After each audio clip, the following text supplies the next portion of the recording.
Even with a solid strategy and a clear plan, many traders still struggle to execute. Why? Because they fall into psychological traps that derail their decision-making. These aren't just bad habits, they're deeply ingrained survival responses from your brain trying to avoid discomfort, seek pleasure, and protect your ego.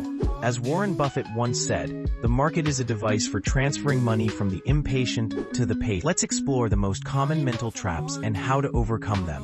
1. Revenge trading. You take a loss, it hurts. Instead of stepping back, you double down to get it back. The result? Even bigger losses. A trader loses $500 on a morning trade. Frustrated, they force a new setup that isn't part of their plan. By the end of the day, they're down $2,000. It wasn't the strategy, it was the emotional spiral.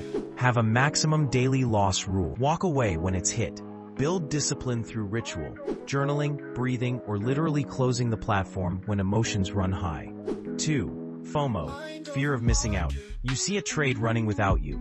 Instead of waiting for your setup, you jump in late, only to get stopped out.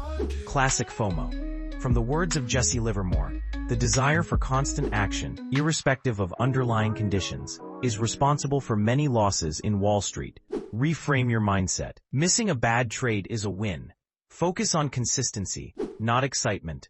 Quality over quantity. 3. Holding losers, cutting winners.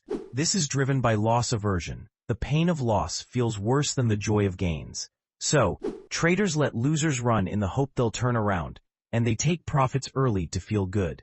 Imagine a company keeping a failing product on the shelves because they already invested so much, while pulling funding from a growing product too early. Smart? Nope. Traders do this all the time. Predefine stop losses and targets. Use trailing stops for winners. Log the emotional temptation to override, and don't give in. 4. Overtrading. Boredom, impatience, or the illusion of control often lead traders to force trades that aren't there. Treat trading like fishing. You wait for the right moment to cast the line.